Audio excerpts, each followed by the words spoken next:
So আমাদের এই ওয়েবসাইটের কাজ কিন্তু কমপ্লিট হয়ে গেছে। আমরা এই ওয়েবসাইটটাকে ধরে ডিজাইন করতে পারছি এবং এটাকে ধরে আমরা রেসপন্সিভ করতে পারছি এবং সবার শেষে আমরা একটা ফ্যাব আইকনও কিন্তু এখানে ইউজ করতে পারছি। তো এবার আমাদের ইচ্ছা হচ্ছে যে আমরা আমাদের এই ওয়েবসাইটটাকে সবার কাছে শেয়ার করব। আমাদের যে ফ্রেন্ড সার্কেল আছে, আমাদের যে রিলেটিভরা আছে, আমরা সব জায়গার মধ্যে আমাদের ওয়েবসাইটটাকে শেয়ার করব বা আমরা শো অফ করব। আমরা সবাইকে দেখাবো যে দেখেন আমরা একটা ওয়েবসাইটকে ধরে ডিজাইন করছি এবং আমরা এই ওয়েবসাইটটাকে ধরে ফুললি রেসপন্সিভ করছি। তাহলে আমাদের এই ওয়েবসাইটটাকে অন্য কারো কাছে দেখাইতে গেলে আমাদের যে কাজটা করতে হবে, আমাদের এই ওয়েবসাইটটাকে কোথাও একটা হোস্ট করতে হবে। আপনি চাইলে একটা ডোমেইন হোস্টিং কিনে তারপর সেখানে আপনি আপনার ওয়েবসাইটটাকে আপলোড করতে পারেন। এবং আপনি যদি চান যে না আমি এখনই টাকা পয়সা খরচ করে ডোমেইন হোস্টিং এগুলো কিনবো না, আমি ফ্রিতে আমাদের ওয়েবসাইটটাকে হোস্ট করব। তো ফ্রিতে ওয়েবসাইটকে হোস্ট করার অনেকগুলো জায়গা আছে। আপনি যদি চান আপনি গিটহাবের মধ্যে আপনার ওয়েবসাইটটাকে হোস্ট করতে পারেন। আবার আমরা দেখছিলাম যে নেটলিফাইয়ের মধ্যে কিভাবে আমাদের ওয়েবসাইটটাকে হোস্ট করতে হয়। তো এবার আমরা আমাদের ওয়েবসাইটটাকে নেটলিফাইয়ের মধ্যে আবারও হোস্ট করব। তো এই জন্য আমাদের এখানে গুগলে গিয়ে সার্চ করতে হবে হচ্ছে netlify.com লিখে। তো দেখতে পাচ্ছেন আমি netlify.com লিখার পর আমরা কিন্তু এই যে নেটলিফাই ওয়েবসাইটের মধ্যে চলে আসছি। তো নেটলিফাই ওয়েবসাইটের মধ্যে আপনি যদি প্রথম এসে থাকেন তাহলে প্রথমে আপনাকে কি করতে হবে, এখান থেকে সাইন আপ করতে হবে। তো কিভাবে সাইন আপ করতে হয় এগুলো কিন্তু আমরা দেখাইছি। আমরা যেহেতু অলরেডি সাইন আপ করে ফেলছি, তো এখন আমাদের কি করতে হবে, জাস্ট এখান থেকে লগ ইন করতে হবে। তো আমি লগ ইনে ক্লিক করলাম। তো আমরা কি করছিলাম, আমরা কিন্তু এই যে গিটহাবের মাধ্যমে কিন্তু সাইন আপ করছিলাম। তো আমি এই যে গিটহাবের মাধ্যমে এটাকে লগ ইন করবো। তো আমি এখানে ক্লিক করলাম, আমরা জাস্ট লগ ইন হব। তো দেখতে পাচ্ছেন আমরা কিন্তু লগ ইন হয়ে গেছি আমাদের এই নেটলিফাই ওয়েবসাইটের মধ্যে। আমরা প্রিভিয়াস কিন্তু এই যে এই দুইটা ওয়েবসাইটকে কিন্তু আমরা এখানে ডিপ্লয় করছিলাম বা আমরা হোস্ট করছিলাম। তো এবার আমরা চাচ্ছি আমরা আরেকটা নতুন ওয়েবসাইট আমরা এই নেটলিফাইয়ের মধ্যে হোস্ট করব বা আমরা ডিপ্লয় করব। আমরা যে ওয়েবসাইটটা এতদিন বানাইলাম এই যে রেসপন্সিভ ওয়েবসাইট, এইটাকে আমরা এখানে ডিপ্লয় করব বা আমরা হোস্ট করব একদম ফ্রিতে। তো একটা ওয়েবসাইটকে এখানে ফ্রিতে হোস্ট করতে গেলে আমাদের কি করতে হবে, আমাদের যে কাজটা করতে হবে এই যে আমাদের এখানে যে সাইটসে যাইতে হবে। তো আমি যে এখানে সাইটস নামের যে ট্যাবটা আছে এখানে আমি ক্লিক করলাম। এইখানে ক্লিক করার পর এই যে এখানে দেখেন একটা কিন্তু এই যে হোয়াইট স্পেস টাইপের একটা জায়গা আছে এবং এই যে এইখানে কিছু লেখা আছে, এগুলো আপনি পড়েন। এই যে want to deploy a new site without connecting to Git. আপনি কি নতুন একটা ওয়েবসাইট এখানে ডিপ্লয় করতে চাইতেছেন, তাহলে আপনাকে কি করতে হবে, সিম্পলি জাস্ট এখানে ড্র্যাগ এন্ড ড্রপ করবেন। আপনার ওয়েবসাইটটাকে আপনি কি করবেন, এখানে ড্র্যাগ এন্ড ড্রপ করবেন। তাহলে চলেন আমরা সেই কাজটাই করি। তো আমাদের কি করতে হবে, এই যে এটা হচ্ছে আমাদের সেই প্রজেক্ট, তাই না, এই যে রেসপন্সিভ ওয়েবসাইট HTML CSS। তো আমি কি করব, এই প্রজেক্টটাকে বা আমাদের এই প্যারেন্ট ফোল্ডারটাকে, এই যে এটার মাঝখানে কিন্তু আমাদের এগুলো আছে, বাট এগুলার প্যারেন্ট হচ্ছে আমাদের এই ফোল্ডারটা। তো এই ফোল্ডারটাকে আমি জাস্ট চাপ দিয়ে ধরে ড্র্যাগ এন্ড ড্রপ করে আমাদের এই যে এখানে নিয়ে যাব এবং এখানে নিয়ে যাওয়ার পর এই যে দেখেন আমি যখনই এখানে ফোল্ডারটাকে ড্র্যাগ এন্ড ড্রপ করে নিয়ে আসলাম তখন কিন্তু আমাদের এই যে এতটুকু জায়গা কিন্তু হাইলাইট হয়ে গেছে, মানে ব্লার হয়ে গেছে। এখন আমরা কি করব, জাস্ট এখানে চাপ দিয়ে ছেড়ে দিব। তো এখানে ছাড়ার পর আপনাকে কি করতে হবে, যে দেখেন এই যে আপলোডিং হচ্ছে, আপনাকে জাস্ট ওয়েট করতে হবে। তো দেখতে পাচ্ছেন এই যে আপলোডিং হচ্ছে। আমি যদি নিচের দিকে যাই এই যে এটা কিন্তু আমাদের পাবলিশড হয়ে গেছে। তো এবার আমরা কি করব, এবার আমরা জাস্ট এখানে একটা রিলোড করতে পারি। তো আমি এই যে এখানে একটা রিলোড করলাম। তো রিলোড করার পর এই যে এখানে দেখেন এইখানে কিন্তু আমাদের একটা লিঙ্ক বা একটা ইউআরএল কিন্তু চলে আসছে। এবার আমরা সিম্পলি এখানে একটা ক্লিক করব, তাহলে কিন্তু আমাদের ওয়েবসাইটটা কিন্তু একটা নতুন ইউআরএল এর মধ্যে ওপেন হবে। তো একটু ওয়েট করেন, এই যে দেখতে পাচ্ছেন আমাদের ওয়েবসাইটটা কিন্তু ফ্রিতে হোস্ট করা হয়ে গেছে। আমরা আমাদের ওয়েবসাইটটাকে স্ক্রল করে দেখতে পারি যে সব কিছু ঠিক আছে কিনা। তো দেখতে পাচ্ছেন এই যে সব কিছু কিন্তু ঠিক আছে। এবং আমরা যদি রেসপন্সিভটাকে চেক করার চেষ্টা করি যে আমাদের রেসপন্সিভটা ঠিক আছে কিনা, তো আমি রাইট ক্লিক করে ইন্সপেক্টে গেলাম, এরপর মিনিমাইজ করে নিচের দিকে রাখলাম। তো এখান থেকে আমি যে কোনো একটা ডিভাইস সিলেক্ট করতে পারি। তো দেখতে পাচ্ছেন আমাদের রেসপন্সিভটাও কিন্তু ঠিক আছে, এইখানে কোনো প্রবলেম হয় নাই। তাহলে আমরা খুব ভালোভাবে কিন্তু আমাদের ওয়েবসাইটটাকে ফ্রিতে ডিপ্লয় করতে পারছি বা আমরা হোস্ট করতে পারছি। তো এবার আমরা চাইলে এই ওয়েবসাইটটাকে কিন্তু যে কারো কাছে কিন্তু আমরা শেয়ার করতে পারবো। এই যে দেখেন এখানে কিন্তু আমাদের একটা লিঙ্ক দিয়ে দিছে, একটা ইউআরএল দিয়ে দিছে। এটা কিন্তু আমাদের লোকাল কম্পিউটারের লিঙ্ক বা ইউআরএল না, এটা হচ্ছে নেটলিফাইয়ের একটা লিঙ্ক বা ইউআরএল।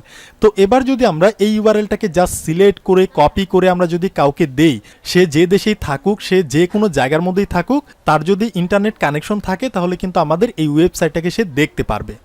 তো এবার দেখেন এই যে ইউআরএল এর মধ্যে কিন্তু এই যে হিবিজিবি টাইপের অনেক কিছু চলে আসছে, আমরা কিন্তু এটাকে চেঞ্জও করতে পারি। ইউআরএল এর নামটা কিন্তু আমরা আমাদের মতো করে সেট করতে পারি। তো এই জন্য আমাদের কি করতে হবে, তো এখানে যাওয়ার পর এই যে দেখেন সাইট সেটিং, এখানে আপনি ক্লিক করতে পারেন। তো এখানে করলাম, তো নিচের দিকে যাবেন, এই যে সাইট নেম, তো আমরা কি করতে চাইতেছি, আমরা চাইতেছি এটাকে চেঞ্জ করতে, এই যে চেঞ্জ সাইট নেম, এখানে আমরা ক্লিক করব। এরপর আমি এটাকে ক্লোজ করে দিয়ে আমরা বলতে পারি যে এটা হচ্ছে আমাদের ফার্স্ট রেসপন্সিভ হাইফেন ওয়েবসাইট, এটা হচ্ছে আমাদের ফার্স্ট রেসপন্সিভ ওয়েবসাইট। তো এই নামটা যদি অ্যাভেলেবল থাকে তাহলে কিন্তু এই নামটা সেট হয়ে যাবে। আমি যদি সেভে ক্লিক করি, তো দেখতে পাচ্ছেন এখানে দেখাচ্ছে যে this site name is already taken, এইরকম নাম কেউ একজন নিয়ে রাখছে। তো আমরা কি করতে পারি, আমরা এখানে হাইফেন দিয়ে আমরা বলতে পারি যে এটা হচ্ছে আমাদের প্রোগ্রামিং, জাস্ট আমি প্রোগ্রামিং লিখে দিলাম। এরপর যদি আমি সেভ করি তাহলে লক্ষ্য রাখবেন, তো দেখতে পাচ্ছেন এই নামটা কিন্তু অ্যাভেলেবল আছে। তো এই যে এইভাবে এই নামটা হয়ে গেল। এবার আমি এটাকে ক্লোজ করে দিয়ে আমি আবারও এই যে আমাদের যে ইউআরএলটা আছে আমি এখান থেকে ব্যাকে যাব। তো এই যে আমি একটা রিলোড করতে পারি, এখান থেকে ব্যাক টু হোম বলতেছে, তো আমি ব্যাক টু হোমে যাইতে পারি। এরপর এই যে দেখেন আমাদের প্রজেক্টটা, এখানে আমি ক্লিক করতে পারি। এখন দেখেন এখন কিন্তু আমাদের ইউআরএল এর নামটা কিন্তু চেঞ্জ হয়ে গেছে, এই যে ফার্স্ট রেসপন্সিভ ওয়েবসাইট প্রোগ্রামিং। তো এবার আমরা এই ইউআরএলটাকে জাস্ট এখান থেকে কপি করব। আমি এখান থেকে কন্ট্রোল এল এ ক্লিক করব, এটা আমাদের ইউআরএলটা সিলেক্ট হবে। এরপর আমি কন্ট্রোল সি মেরে কপি করব। কপি করে আমরা এখন যাকে দেব সে কিন্তু দেখতে পারবে, সে যে দেশেই থাকুক, সে যেখানেই থাকুক, শুধুমাত্র তার যদি ইন্টারনেট কানেকশন থাকে সে কিন্তু দেখতে পারবে। তাহলে ফাইনালি কিন্তু আমরা আমাদের ওয়েবসাইটটাকে ডেপ্লয় করতে পারছি। তো এবার আমরা আরেকটা জিনিস সম্পর্কে জানবো। অনেকেই প্রশ্ন করে যে ভাই কিভাবে আমরা আমাদের সম্পূর্ণ ওয়েবসাইটটাকে স্ক্রিনশট নিতে পারি। আমরা তো অনেক জায়গায় দেখি, অনেক গ্রুপে দেখি যে তারা কি করছে, তারা তাদের সম্পূর্ণ ওয়েবসাইটটাকে কি করছে, একদম এই যে উপর থেকে ফার্স্ট থেকে একদম লাস্ট পর্যন্ত পুরো ওয়েবসাইটটাকে তারা স্ক্রিনশট নিয়ে তারা পোস্ট করতেছে বা পিডিএফ আকারে এটাকে কনভার্ট করতেছে। তো পিডিএফ আকারে আপনি অনেকভাবে কনভার্ট করতে পারেন, বাট স্ক্রিনশটটা কিভাবে নিতে হয় সেটা আমি আপনাদের দেখাবো। তো একটি সম্পূর্ণ ওয়েবসাইটকে স্ক্রিনশট নিতে গেলে আপনি কয়েকভাবে এটাকে করতে পারেন। অনেকজন অনেকভাবেই করে, কেউ এক্সটেনশন ইউজ করে, কেউ আবার ম্যানুয়ালি করে। তাহলে চলেন আমি প্রথমে আপনাদের দেখাই যে কিভাবে আমরা একটা এক্সটেনশন ইউজ করে, গুগলের একটা এক্সটেনশন ইউজ করে আমরা আমাদের সম্পূর্ণ ওয়েবসাইটটাকে স্ক্রিনশট নিতে পারি। তো আমাদের সম্পূর্ণ ওয়েবসাইটটাকে স্ক্রিনশট নিতে গেলে কি করতে হবে, যে গুগলে গিয়ে আপনি সার্চ করতে পারেন হচ্ছে জাস্ট এখানে লিখবেন হচ্ছে ওয়েব স্টোর লিখে আপনি সার্চ করতে পারেন। তারপর এই যে দেখেন ক্রোম ওয়েব স্টোর, এখানে আপনি ক্লিক করতে পারেন। এখানে আমি ক্লিক করলাম। তো এখানে ক্লিক করার পর এই যে দেখেন সার্চ দ্য স্টোর, এখান থেকে আমরা যে কোনো এক্সটেনশনকে কিন্তু আমরা সার্চ করে খুঁজতে পারি। তো এখানে মানুষজন অনেক ধরনের এক্সটেনশন ইউজ করে, কেউ নিম্বাস ইউজ করে, কেউ অসাম স্ক্রিনশট নামের যে এক্সটেনশন আছে সেটা ইউজ করে। তো আমরা একটা করি, একটা দিয়ে করলেই হইলো। ধরেন আমি লিখতে পারি হচ্ছে গো ফুল পেজ নামের একটা এক্সটেনশন আছে। সো এটাকে আমি চাচ্ছি, তো এটা লিখে আমি সার্চ করলাম। তো এটা লিখে সার্চ করলে এই যে দেখেন এখানে কিন্তু একটা এক্সটেনশন চলে আসছে। তো আমি এখানে ক্লিক করতে পারি।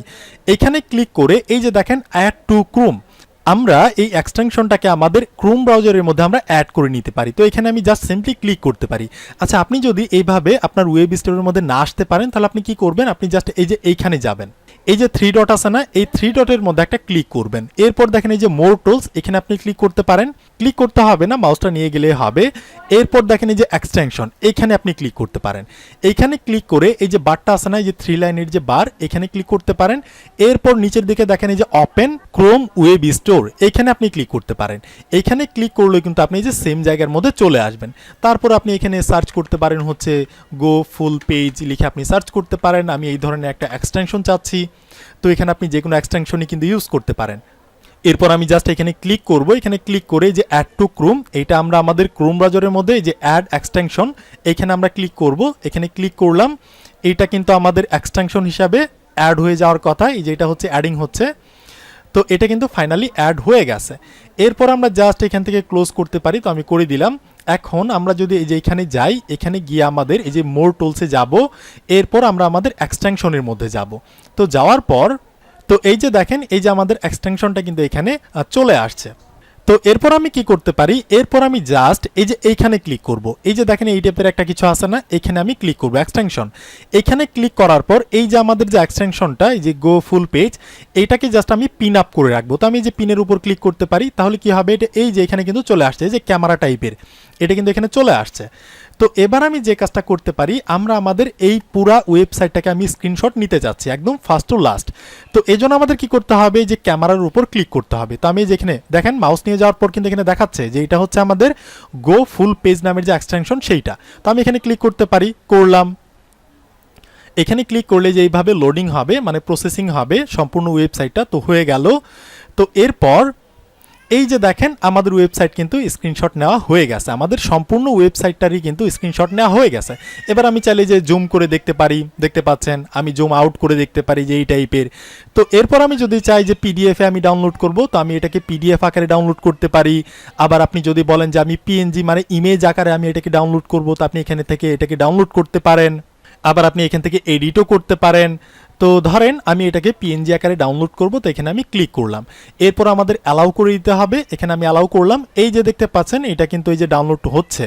তো এই যে দেখেন এটা ডাউনলোড করা হয়ে গেছে। এরপর আমি এখানে ক্লিক করে এটাকে আমি ওপেন করতে পারি। তো আমি এটাকে ওপেন করলাম। সো দেখতে পাচ্ছেন এই যে এটা কিন্তু হচ্ছে একটা ইমেজ, একটা পিএনজি আকারের ইমেজ। আমি যদি জুম ইন করি, সো দেখতে পাচ্ছেন এইটার কোয়ালিটি কিন্তু অনেক ভালো। এখানে কিন্তু কোনো ঘোলা টাইপের কিছু আসে নাই, দেখতে পাচ্ছেন। ঠিক আছে, কোয়ালিটি কিন্তু অনেক ভালো। এবার আপনি এই ইমেজটাকে যে কোনো জায়গায় কিন্তু আপনি শেয়ার করতে পারেন। তাহলে আমাদের ইমেজটা কোথায় আছে, ডাউনলোড হয়ে আমরা আমাদের মাই কম্পিউটারে যাব, এখান থেকে হচ্ছে আমাদের ডাউনলোড। এই যে আমাদের ইমেজটা কিন্তু চলে আসছে। আবার আপনি চাইলে এটাকে কিন্তু পিডিএফ আকারেও ডাউনলোড করতে পারেন। ঠিক আছে, আমি তো আপনাদের দেখালাম যে কিভাবে করতে হয়। বাট আমি কি করি, আমি সব সময় যে কাজটা করি, কোনো একটা সম্পূর্ণ ওয়েবসাইটকে স্ক্রিনশট নিতে আমি কোনো এক্সটেনশন ইউজ করি না। তো আমি কি করব, আমি যে এক্সটেনশনটা ইউজ করছি সেটাকে আমি রিমুভ করে দিব। আমি এখানে যাব, এখানে যাওয়ার পর হচ্ছে এই যে মোর টুলস, এখান থেকে হচ্ছে আমি এক্সটেনশনে যাব। এরপর আমি জাস্ট এটাকে রিমুভ করে দিব। তো আমি এখান থেকে রিমুভ করে দিলাম। তো আমি যে কাজটা করি, আমি একটা সম্পূর্ণ ওয়েবসাইটকে স্ক্রিনশট নিতে গেলে আমি ম্যানুয়ালি এখান থেকে রাইট ক্লিক করি। আমি যে ওয়েবসাইটটাকে স্ক্রিনশট নিতে যাচ্ছি সেখানে গিয়ে আমি রাইট ক্লিক করি। সেটা হতে পারে আমাদের ওয়েবসাইট, সেটা হতে পারে যে কোনো ওয়েবসাইট। আমি যদি বলি যে আমি এই যে নেটলিফাইটাকে আমি স্ক্রিনশট নিব, আমি কিন্তু এটাকেও নিতে পারি। কাহিনী কিন্তু সেম। আপনি চাইলে এটাকে এক্সটেনশনের মাধ্যমে নিতে পারেন যে কোনো ওয়েবসাইট, আবার আপনি চাইলে এভাবে করতে পারেন। ধরেন আপনি এখান থেকে রাইট ক্লিক করবেন, এরপর আপনি এখানে ইন্সপেক্টে যাবেন। ইন্সপেক্টে যাওয়ার পর আচ্ছা আমি এটাকে এভাবে চাচ্ছি না, আমি চাচ্ছি নিচের দিকে আসবে। তো চলে আসছে। আমি এখান থেকে এই যে রেসপন্সিভটাকে চুজ করব না, তো আমি অ্যাজ ইউজুয়াল ভাবে করে নিলাম। তো এরপর আমাদের যে কাজটা করতে হবে, এই যে এখানে দেখেন এই যে 3 ডট আছে না, এই 3 ডটের উপর আমাদের ক্লিক করতে হবে। এইখানে ক্লিক করার পর এই যে দেখেন রান কমান্ড। তো আপনি কি করবেন, এখানে ক্লিক করলেও হবে, বা আপনি চাইলে যে কন্ট্রোল বাটনে চাপ দিয়ে ধরে রেখে শিফটে ক্লিক করে পিএ ক্লিক করতে পারেন। তাহলে কিন্তু আমাদের কি হবে, একটা কমান্ড ফর্ম কিন্তু ওপেন হবে, যে দেখতে পাচ্ছেন রান। তো এরপর আমরা কি চাচ্ছি, আমরা জাস্ট এটাকে একটু বড় করে নেই। আচ্ছা চলে গেছে। তো আমরা চাইলে এখান থেকে ওপেন করতে পারি, আবার আমরা চাইলে কন্ট্রোল শিফট পি বাটনে ক্লিক করলে এটা আমাদের ওপেন হবে। তো এরপর আমরা চাচ্ছি যে রানের পরে এখানে গিয়ে যে দেখেন কার্সরটা কিন্তু লাফালাফি করতেছে। তো এখানে আমরা বলবো আমরা কি চাচ্ছি, আমরা স্ক্রিনশট নিতে চাইতেছি। তো আমি জাস্ট কি করব, স্ক্রিন আর শট লিখলাম। তো এরপর দেখেন এই যে এখানে দেখাচ্ছে যে ক্যাপচার স্ক্রিনশট। তো এখান থেকে আমি চাইলে এখানে ক্লিক করতে পারি। আবার এই যে দেখেন ক্যাপচার ফুল সাইজ স্ক্রিনশট, এখানেও আমরা ক্লিক করতে পারি। তো এখান থেকে আমি এই যে ক্যাপচার ফুল সাইজ স্ক্রিনশট, এইখানে আমি ক্লিক করব। আমি চাচ্ছি আমাদের যে ওয়েবসাইটটা আছে সেই ওয়েবসাইটের সম্পূর্ণ স্ক্রিনশট আমি নিব। তো এই জন্য আমাদের ক্যাপচার ফুল সাইজ স্ক্রিনশট এইখানে ক্লিক করতে হবে। এই যে এখানে দেখেন, এখানে আমি একটা ক্লিক করলাম। তাহলে কি হবে, এটা কিন্তু অটোমেটিকভাবে স্ক্রিনশট হয়ে যাবে। এই যে দেখেন এটা কিন্তু অটোমেটিকভাবে স্ক্রিনশট হয়ে এটা কিন্তু এখানে যে ডাউনলোডও হয়ে গেছে। তো আমি চাইলে এখান থেকে যে শো ইন ফোল্ডার এটা ক্লিক করতে পারি। এরপর দেখেন এটা কোথায় আসছে, এই যে আমাদের সি ড্রাইভের মধ্যে চলে আসছে ডাউনলোড হয়ে। তো এখানে আমি ডাবল ক্লিক করে এটাকে আমি ওপেন করতে পারি। তাহলে এই যে দেখেন এইটা হচ্ছে আমাদের যে ওয়েবসাইটটা আছে সেই ওয়েবসাইটের সম্পূর্ণ স্ক্রিনশট। আমি যদি জুম ইন করি তাহলে দেখতে পাচ্ছেন এটা কিন্তু অনেক কোয়ালিটি সম্পন্ন। এখানে কিন্তু কোনো ঘোলা টাইপের কিছু হয় নাই, মানে কোনো ফাটে নাই। ঠিক আছে, তো আমরা চাইলে এভাবে কিন্তু স্ক্রিনশট নিতে পারি। তো আমি যেটা করি, আমি কোনো এক্সটেনশন আমি ইউজ করি না, আমি জাস্ট কি করি, আমি এইভাবেই যে কোনো ওয়েবসাইটের আমি স্ক্রিনশট নেই। তো ধরেন ফর এক্সাম্পল আমি এখান থেকে আমাদের যে নেটলিফাইটা আছে না, যে এইটার আমি একটা স্ক্রিনশট নিব। তো আমি কি করবো, এখান থেকে রাইট ক্লিক যাব, তারপর হচ্ছে ইন্সপেক্টে যাব। এখানে যাওয়ার পর আমি জাস্ট এই যে 3 ডটে ক্লিক করব, এরপর হচ্ছে যে রান কমান্ড এখানে ক্লিক করব। এরপর আমি লিখব হচ্ছে স্ক্রিনশট। এরপর আমি চাচ্ছি ফুলটাকে ক্যাপচার করব, যে ক্যাপচার ফুল সাইজ, এখানে আমি জাস্ট একটা ক্লিক করব। তাহলে দেখতে পাচ্ছেন এই যে এটা কিন্তু ডাউনলোড করা হয়ে গেছে। এবার আমি কি করব, এটাকে জাস্ট ওপেন করব।